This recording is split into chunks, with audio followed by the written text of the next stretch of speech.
Assalamualaikum warahmatullahi wabarakatuh. Pada kesempatan kali ini, saya akan coba menjelaskan tentang salah satu yang kemarin sudah dijelaskan ya mengenai hipotesis komparatif. Nah, sekarang adalah yang salah satu lainnya, yaitu pengujian hipotesis korelatif. Jadi korelatif di sini itu memiliki arti bahwa ya dia mengandung sifat ada hubungan lah, gitu ya. Hubungan antara apa? Hubungan antar dua variabel. Nah, variabel itu apa yang ada di dalam korelasi nanti akan kita bahas, atau yang ada di dalam regresi ya. Jadi ceritanya regresi dan korelasi ini memang sudah sepaket lah dari dulunya gitu. Jika kaitannya atau jika kajiannya ada regresi, pasti dia akan dilengkapi oleh korelasi. Begitu pula sebaliknya. Oke, baik kita akan masuk ke materinya. Semoga nggak terlalu panjang lebar materi ini. Ini tujuan akhir pertemuan, silahkan dibaca saja ya. Pokoknya mah paham. Oke, nah pengantarnya adalah sebenarnya kalau kita mau memahami tentang regresi, kemudian masuk ke dalam variabelnya, bahkan di variabel regresi itu ada dua istilah, yaitu variabel terikat dan variabel bebas. Mungkin teman-teman udah pernah tahu lah istilah-istilah yang tadi itu di bangku dulu mungkin ya SMA atau bahkan sekarang kuliahan. Nah, variabel terikat memang nilainya itu tidak bisa sembarangan jika dibandingkan dengan variabel bebas. Contohnya, Y sama dengan 2X plus 1. Nah, Y adalah variabel. X pun adalah variabel. Y itu adalah variabel terikat, dan X adalah variabel bebas. Artinya, X ini nilainya bisa berapapun. Anda tentukan sebuah nilai berapapun gitu ya, random, kalikan dia dengan 2, tambahkan dia dengan 1, maka hasilnya adalah Y. Dan itu berlaku untuk bilangan-bilangan lainnya yang ada di dalam atau yang ada digunakan untuk X-nya. Nah, sedangkan Y itu adalah variabel yang sifatnya terikat.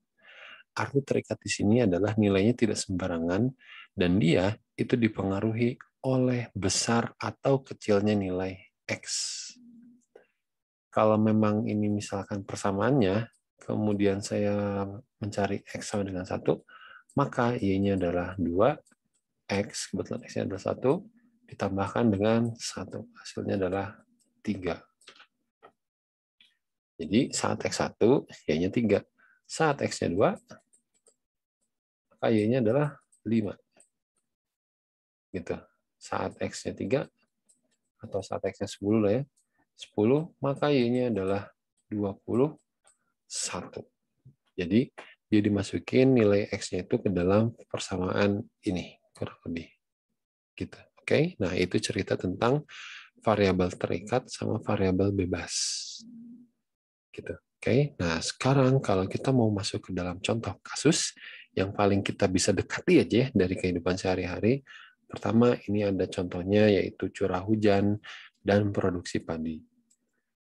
Oke, minimal kalau kita mau pakai regresi atau ya biasanya sih korelatif ya, hubungan-hubungan korelatif, dia akan mencari yang namanya mana variabel terikat, mana variabel bebas. Oke, nah sekarang kita coba tinjau antara curah hujan sama produksi padi. Kira-kira menurut logika teman-teman nih, mana yang nilainya bakal terikat oleh yang salah satunya? Oke, dapat jawabannya. Maka yang terikat itu adalah produksi padinya. Dan yang bebasnya itu adalah curah hujannya. Nah, arti bebas di sini adalah ya berapapun nilainya kita bisa nginputin tanpa terpengaruh oleh Y. Tapi kalau kita lihat sudut pandang si Y, justru dialah dipengaruhi oleh nilai X-nya. Koefisiennya otomatis beserta konstantanya. Itu dipengaruhi. Oke, sehingga untuk kasus yang pertama, kasus curah hujan yang mempengaruhi produksi padi, teman-teman sudah silakan langsung untuk nge-highlight dia. Curah hujan adalah X, produksi padi adalah Y-nya. Kemudian contoh yang kedua, jika memang variabel X-nya lebih dari 1, oke, kalau yang pertama tadi curah hujan doang ya. Nah, kalau yang kedua, ini ternyata ada 2 variabel bebas. Variabel bebas nilainya bisa ngasal ya, bisa berapapun gitu. Tapi kalau untuk variabel terikat, yaitu tadi ya, dia dipengaruhi oleh si variabel X-nya. Nah, sekarang X-nya ada dua. Pertama, X1-nya adalah pelatihan internal. Yang kedua, X2-nya adalah respon manajer. Y-nya otomatis kinerja seorang karyawan. Jadi dari kalimat biasanya sih dari kalimat-kalimat ya yang kita bisa identifikasi bahwa oh ini adalah kasus-kasus korelasi atau regresinya gitu ya. Atau oh ini adalah kasus-kasus ya biasalah bukan kotak. Oke. Nah, dan ini pun bisa menjadi variabel X-nya ada 3, ada 4, ada 5 gitu. Oke. Nah, yang selanjutnya adalah apakah hal tersebut dapat disimulasikan secara matematis? Harusnya dapat ya, karena kalau kita tidak menyimbolkan dia secara matematis atau ke arah matematika gitu, maka ya pastinya nilai Y-nya juga nggak akan dapat. Dan nilai X-nya mau diinputin kemanapun pasti dia bingung.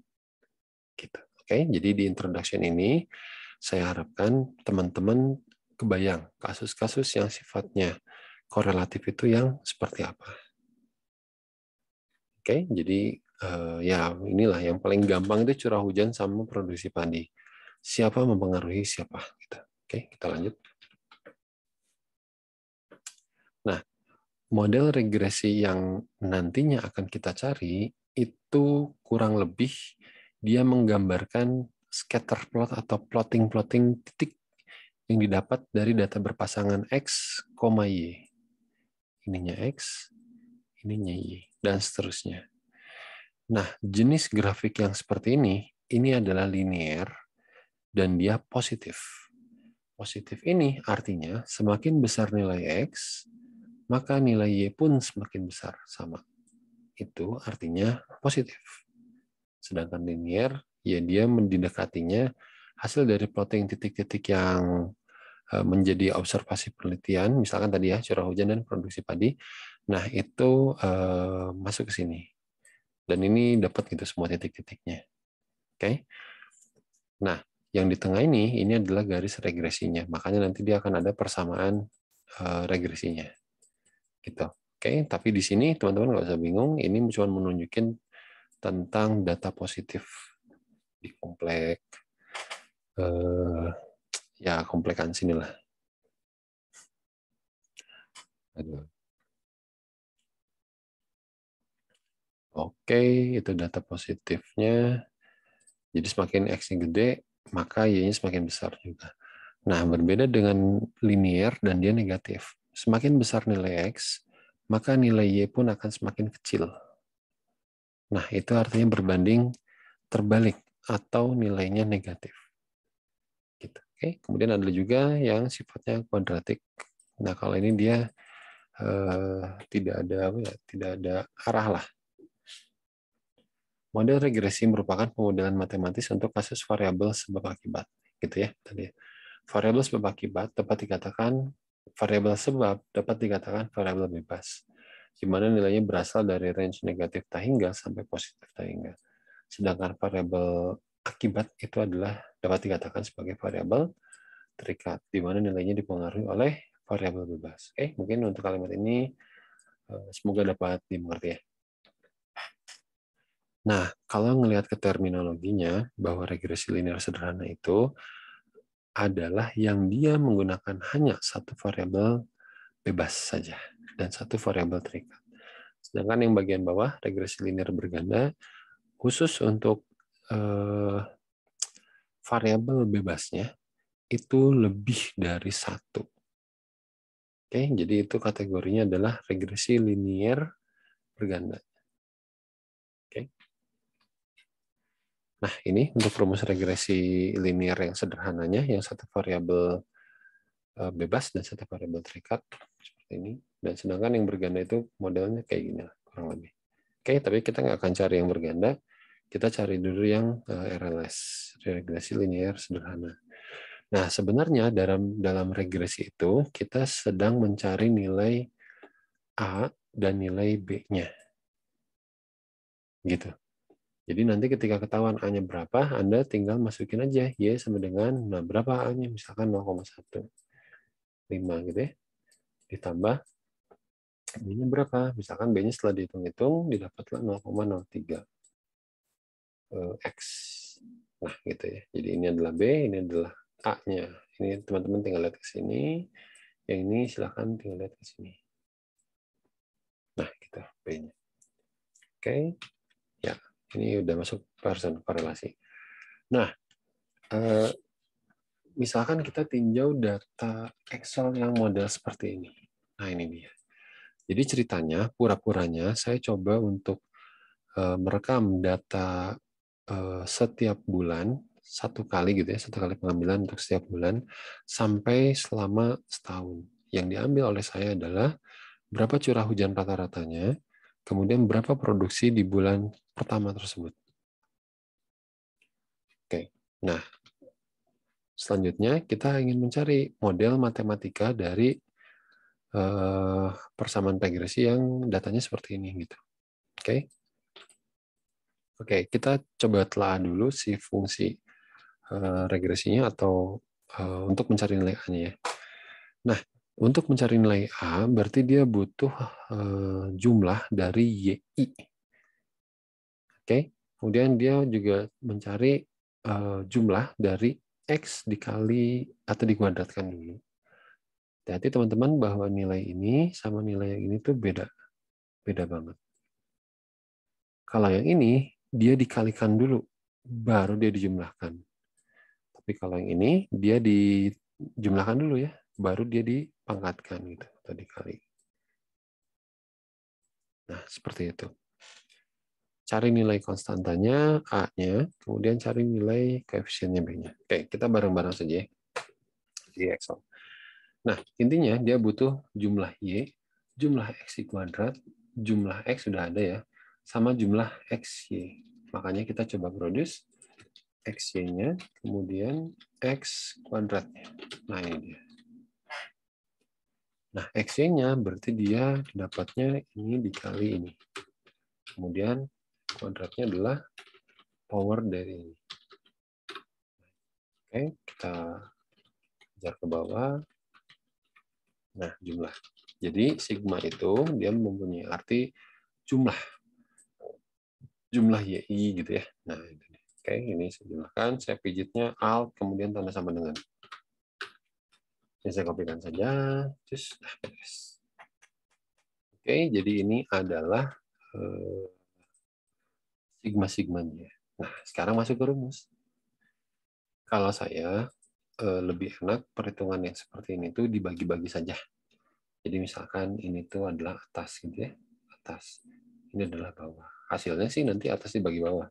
Tapi yang atas ini dia didapat dari ini dikali ini dikurangin ini dikali ini. Jadi ini semua kita coba develop aja. Oke, saya coba memposisikan ini semua menjadi gini. Ini A-nya, ini B-nya. Oke, ada atas pertama, ada atas kedua. Atas satu, atas dua.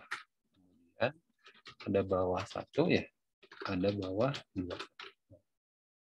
Di bawah satu berarti ini yang bawah dua. Kemudian Anda nanti akan dapatkan nilai atasnya saja sama bawahnya saja. Barulah si A itu adalah atas dibagi bawah. Oke, atasnya kita coba hitung sigma YI. Nah, sigma itu adalah ini ya, 163 dikali sigma XI dikuadratkan. Nah, ini dia. Nah, dikurangin ini sekarang. Ini tuh ya ke pinggir lah ke bawahnya. Berarti sigma XI dikali sigma XI YI.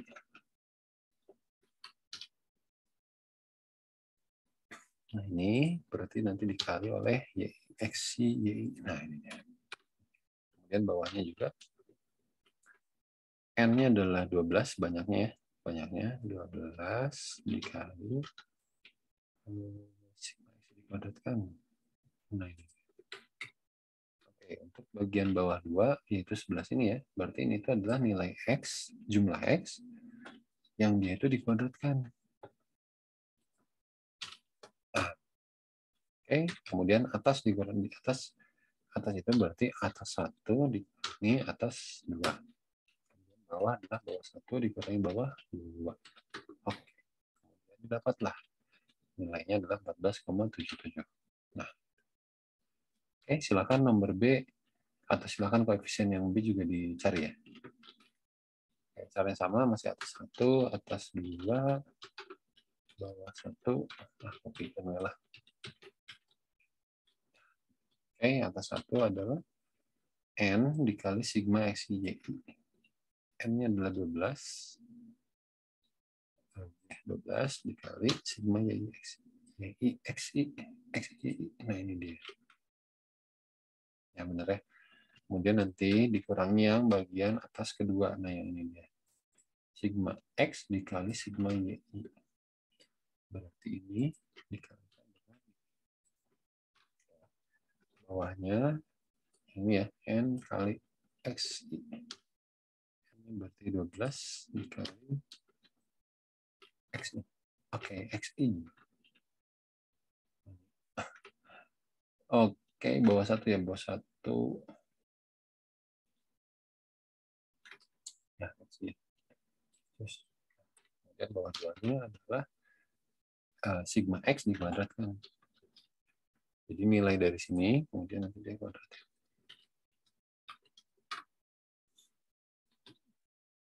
Gitu ya.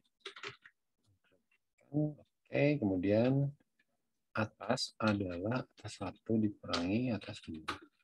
Bawah juga sama dengan bawah 1 dikurangi bawah 2. Ya, kemudian akan kita cari nilai dari koefisien, yaitu atas dibagi bawah. Oke, maka didapatlah nilai konstantanya adalah 14,77.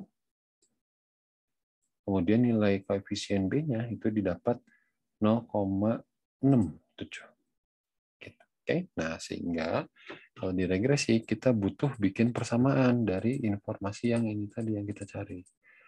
Rumus persamaan regresi itu defaultnya adalah ya sama dengan B ditambah AX. A ditambah BX, ya sama aja lah. Oke, ini B, ini X, ini A. Nah. Oke, nah berarti persamaan yang ini kita simpulkan. Persamaan regresinya adalah ini emang enaknya di Word ya kalau kayak gini. Tapi nggak apa biar sekaligus sama ini. Persamaan regresinya adalah concatenate, oke. Y sama dengan A-nya adalah ini, bisa pakai round aja. Nah, ini koma kilo.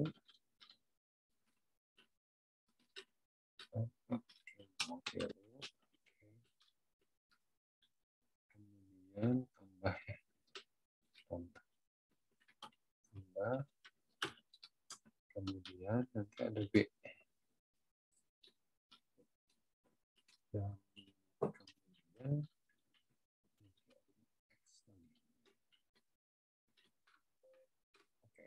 nah ini dia. Jadi ini pakai round juga ya.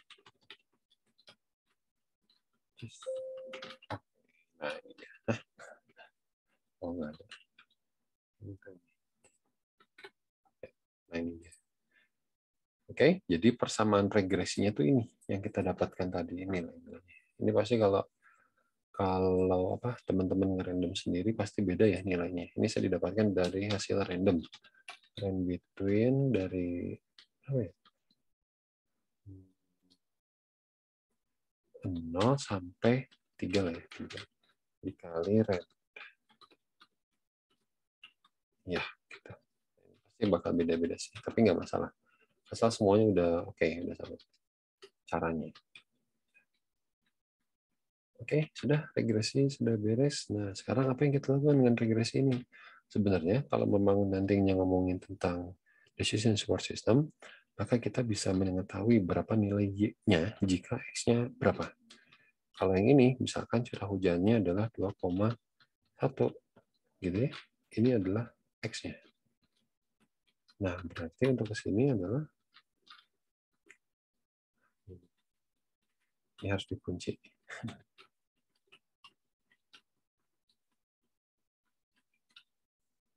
Nah, X-nya adalah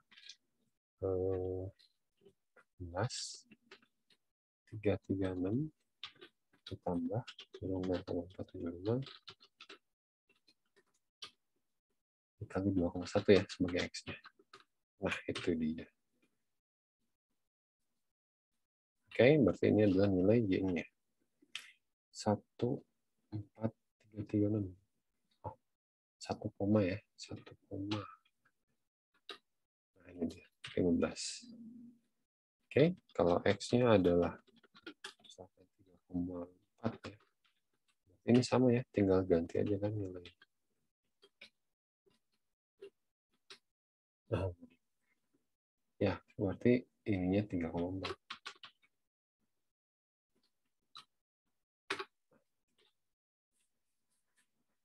Oke, nah 3,4. Jadi regresi itu memang ceritanya sampai di sini, sampai kita dapetin model persamaannya gitu. Oke, nggak ngomongin tentang besar hubungan, nggak ngomongin tentang apapun yang ada di dalam gua.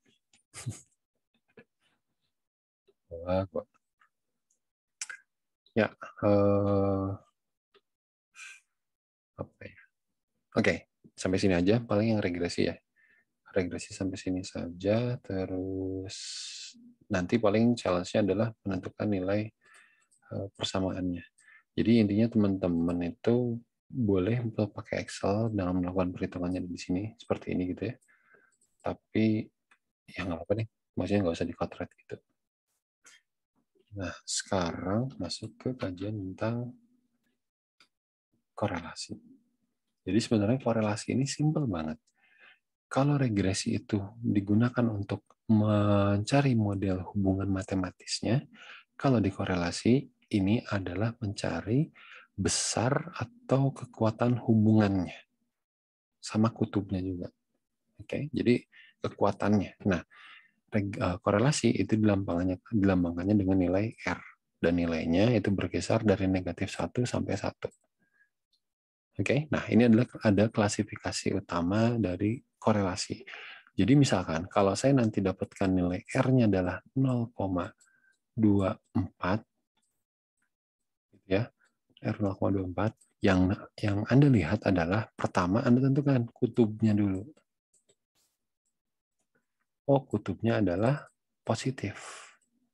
Berarti data tersebut berbanding lurus nilainya. Kalau X-nya besar, Y-nya besar, gitu ya. Jadi ini nggak ada negatif. Kemudian angka 0,24-nya. Nah, angka 0,24 ini teman-teman silakan compare ke sini. Nah, ini. Jadi ini itu menunjukkan kekuatan hubungannya. Nilai korelasinya adalah 0,24 positif. Sehingga dapat disimpulkan bahwa hubungan dari kedua kelompok data tersebut itu adalah positif. X-nya besar, Y-nya besar, dan sebaliknya. Oke, kemudian yang kedua adalah kita mengetahui bahwa kekuatan hubungan dari variabel X dan Y tersebut, gitu ya, ini variabel bebas yang mana aja, kekuatan hubungan dari X dan Y tersebut itu adalah lemah. Nah, ini masuknya ke sini ya kategorinya.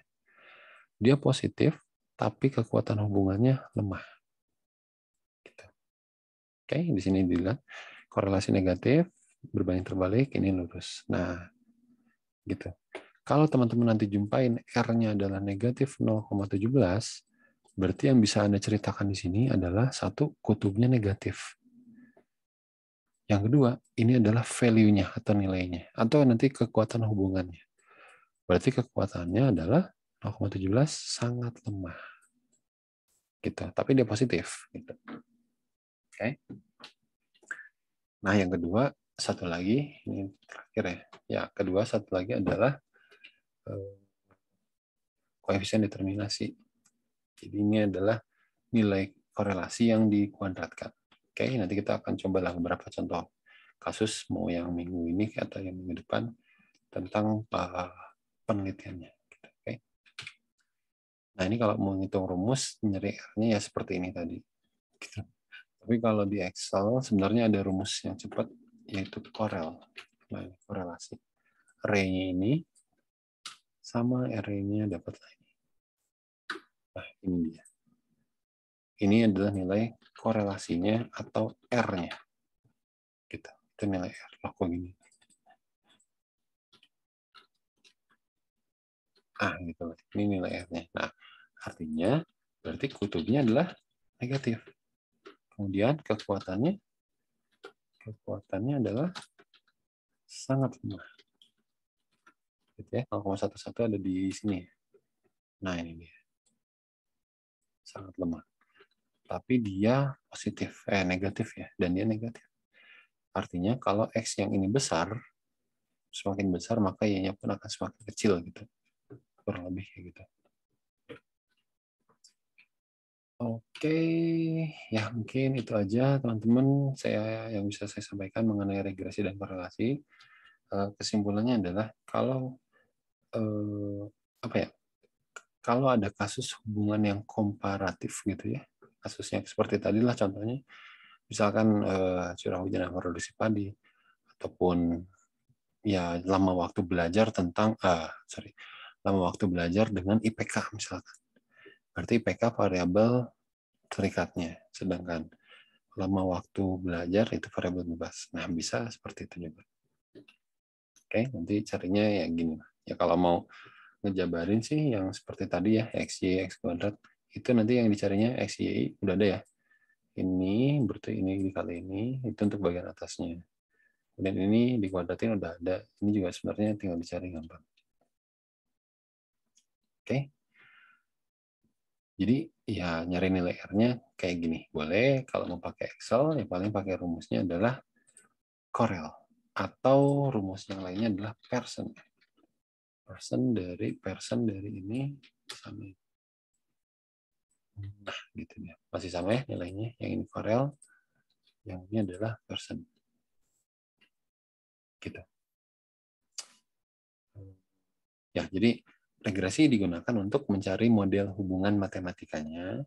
Kemudian korelasi itu nanti digunakan untuk mencari atau melihat kekuatan hubungan dari variabel tersebut. Gitu. Oke, bisa jadi nanti ada kutubnya ya, positif negatif. Negatif artinya berbanding terbalik, X besar, Y kecil. Atau X kecil, Y justru besar. Gitu. Atau nanti ada hubungannya yang positif. X besar, Y besar, X kecil, Y kecil. Gitu. Oke, sekian mungkin dari saya. Terima kasih. Assalamualaikum warahmatullahi wabarakatuh.